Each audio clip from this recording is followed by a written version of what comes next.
అందరికీ నమస్కారం. వేమిరెడ్డి ప్రశాంత్ రెడ్డి గారికి, మండల నాయకులు, మరి కొడవలూరు రామయ్యపాలెం ప్రజలందరికీ నమస్కారాలు. చాలా సంతోషం ఈరోజు మీ అందరినీ కలిసే అవకాశం వచ్చింది. టౌన్లో మీ అంత ఆప్యాయత ఉండదు. ఇది అక్కడ ఎవరు పనులు వాళ్ళు వెళ్ళిపోతారు. ఇలాగా వస్తే అందరం కలిసి, నేను చూస్తున్నా మీ ఎమ్మెల్యే గారు వస్తూ ఉంటే సొంత అక్కలాగా సొంత బిడ్డలాగా వచ్చి ఆమెతో మాట్లాడేది, మీరు చూపిస్తుండే ఆప్యాయత అనురాగాలకి నిజంగా మీ అందరికీ ధన్యవాదాలు.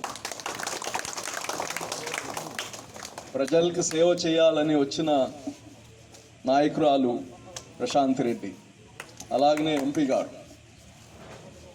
వేమిరెడ్డి ప్రభాకర్ రెడ్డి గారు, ఇటువంటి వాళ్ళు రాజకీయాల్లో రావడం, మనకు నాయకులుగా ఉండడం ప్రజలు చేసుకున్న అదృష్టం. అవసరమైతే వాళ్ళ డబ్బులు వేసి సహాయం చేసేవాళ్ళు. మనం చూస్తున్నాం రాజకీయ నాయకుల్ని, మనం అటు తిరిగేదాకా మన జోబిల్లో నుంచి దొంగతనం చేసే రాజకీయ నాయకులు ఎక్కువ ఉన్నారు. అట్లాంటి వాళ్ళు కాకుండా మీకు సేవ చేసేవాళ్ళు, మీకోసం ప్రతి క్షణంగానే ఆలోచించేవాళ్ళు, ఈ ఊరిని, నియోజకవర్గాన్ని, నెల్లూరుని బాగా చేయాలని ఒక ఆశయంతో ఉండేవాళ్ళు. అదేవిధంగా తెలుగుదేశం మరి కూటమి ప్రభుత్వాన్ని మీరందరూ ఆ రాక్షస పాలన పోవాలి, గతంలో ఉండేది, ఈ తెలుగుదేశాన్ని కూటమిని మీరు తెచ్చుకున్నారు. అయితే సంవత్సరం రోజులు అయినాయి. మీరు కోరుకునే అన్నీ, మేము చెప్పిన అన్నీ ఈ సంవత్సరం లోపల కాకపోవచ్చు. అయితే తొలి అడుగు వేసాం, అభివృద్ధిలో తొలి అడుగు వేసాం, మీకు ఇచ్చిన ప్రతి హామీల్లో తొలి అడుగు వేసాం. ఏదైనా కొత్త కాపురంకి వచ్చినప్పుడు ఇల్లు సర్దుకోవడానికి సమయం పడుతుంది. ఇంక నుంచి ఏదైతే మీకు హామీలు ఇచ్చామో అవి అన్నీ కానీ నెరవేరుతున్నాయి. ఈరోజు తల్లికి వందనం ఇస్తే ఇప్పుడు ఎంతోమంది ఇప్పుడు పోతే గతంలో ఒక పిల్లవాడికి వస్తుంది, ఇప్పుడు ఇద్దరున్నా, ముగ్గురున్నా, 5 మంది ఉన్నా మీ ఇంట్లో ప్రతి బిడ్డకు కానీ చదువుకునే అవకాశం కలిగియాలి. ఇప్పుడు 2 బిడ్డలుంటే నేను ఒక బిడ్డకే భోజనం పెడతా, ఒక బిడ్డకే పుస్తకాలు ఇస్తా, ఒక బిడ్డే చదువుకోవాలంటే ఇంకో బిడ్డ ఏమవ్వాలి? కూలికి పోవాలా? ప్రతి బిడ్డ మన బిడ్డ, ప్రతి బిడ్డ ఈ భారతదేశానికి ఒక ఆస్తి. మీ బిడ్డ ఈరోజు చదువుకొని మంచి ఉన్నత స్థాయికి వెళ్తే మీ కుటుంబానికే కాదు, ఈ ఊరికి, రాష్ట్రానికి, ఈ దేశానికి ఆస్తి మీ బిడ్డలు. సుపరిపాలనలో తొలి అడుగు కోవూరు కాన్స్టిట్యున్సీలోని కొడవలూరు మండలంలోని రామన్నపాలెం గ్రామానికి విచ్చేసిన, ఈ కార్యక్రమానికి ముఖ్య అతిథిగా విచ్చేసిన జిల్లా అధ్యక్షులు, వక్ఫ్ బోర్డ్ చైర్మన్ సోదరుడు అబ్దుల్ అజీజ్ గారికి ధన్యవాదాలు తెలుపుకుంటున్నాను. అదేవిధంగా ఈ కార్యక్రమానికి ఇక్కడికి విచ్చేసిన తెలుగుదేశం అధ్యక్షులు, తెలుగుదేశం పార్టీ నాయకులు, మండల పార్టీ అధ్యక్షులు, కార్యకర్తలు, రామన్నపాలెం గ్రామ ప్రజలకి అందరికీ కూడా ధన్యవాదాలు తెలుపుకుంటున్నాను.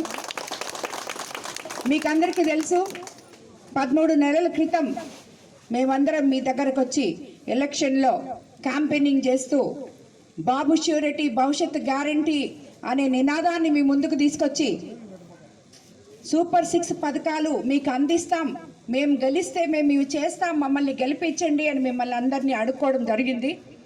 ఈరోజు అందులో మన ముఖ్యమంత్రి చంద్రబాబు నాయుడు గారు మీరందరి ఆశీస్సులతో అత్యంత భారీ మెజార్టీతో ఎమ్మెల్యేగా నేనైతేనేమి, చంద్రబాబు నాయుడు గారు ముఖ్యమంత్రిగా అయితేనేమి అయిన తర్వాత సంక్షేమము, అభివృద్ధి సమపాలనలో ముందుకు తీసుకెళ్తూ అస్తవ్యస్తంగా ఉన్న రాష్ట్ర వ్యవస్థని సరిదిద్దుకుంటూ చెప్పినవన్నీ కూడా ఏదైతే చెప్పారో అవన్నీ మనం చేసుకుంటూ పోతున్నాం. మొట్టమొదటగా మనం అధికారంలోకి రాగానే మనది డెల్టా ఏరియా కాబట్టి మీకు అందరికీ, ముఖ్యంగా రైతులు ఎంతో సంతోషపడే విధంగా ల్యాండ్ యాక్ట్ రద్దు చేసుకోగలిగాం. అదేవిధంగా అవ్వాతాతలకి 4,000 పెన్షను, దివ్యాంగులకి 6,000, డిజేబుల్ వాళ్ళకి 15,000 పెన్షన్ ఇస్తామని చెప్పాం. అది 1వ తేదీ ఆదివారం అయితే 31వ తేదీ ప్రజా నాయకులు మీ దగ్గరకు వచ్చి మీ వద్దకు వచ్చి మీలో కలిసి మీకు పెన్షన్లు ఇచ్చి మీ సమస్యలు తెలుసుకొని ప్రతి నెల మీకు ఒక నాయకుడు వచ్చి మీకు కనపడుతున్నాడు. మీకేమైనా సమస్యలు ఉంటే చెప్పుకునే అవకాశం కల్పించారు. ఇలాంటి అవకాశం ఎమ్మెల్యేలకు కానీ నాయకులకు కానీ ప్రతి నెల ప్రజల్లోకి వెళ్ళడానికి ఇచ్చిన అవకాశం చంద్రబాబు నాయుడు గారు. ఆయనకి దీనికి కూడా మనం ధన్యవాదాలు తెలుపుకోవాలి. అదేవిధంగా ఈరోజు పథకం 2 కింద దీపం 2 కింద ఉచిత గ్యాస్ సిలిండర్ ఇవ్వడం జరిగింది. అదేవిధంగా మనకి తీర ప్రాంతమైన కోవూరు నియోజకవర్గంలో వేట నిషేధ సమయంలో మత్స్యకార భరోసా ప్రతి ఒక్కరికి కూడా ఎవరైతే వేట నిషేధ సమయంలో ఖాళీగా ఉన్నారో వాళ్ళందరికీ ఇదివరకు 10,000 వచ్చేది, మనం 20,000 ఇచ్చుకోవడం జరిగింది. అన్నిటికన్నా ముఖ్యంగా ఉచిత ఇసుక, ఎంతోమంది కార్మికులు ఉన్నారు ఇక్కడ. ఉచిత ఇసుక లేకపోవడం వల్ల వాళ్ళందరూ ఎంత అవస్థలు పడ్డారు. దానివల్ల ఎంతోమంది కార్మికులు ఈరోజు భవన కార్మికులు కానీ ఎవరైనా లబ్ధి పొందారు.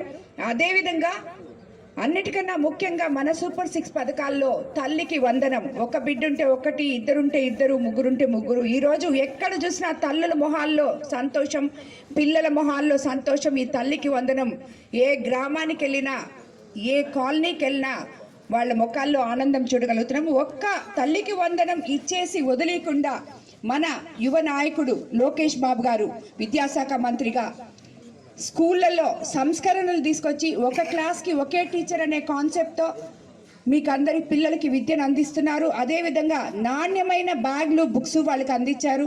మధ్యాహ్నం పూట డొక్కా సీతమ్మ పథకంలో సన్న బియ్యంతో భోజనం పెడుతున్నారు. ఇవన్నీ కాకుండా మా పిల్లలకి బంగారు భవిష్యత్తు వేస్తూ, బాటలు వేస్తూ విద్యాలయాల్ని సంస్కరించుకుంటూ మనం ముందుకెళ్తున్నాం. అదే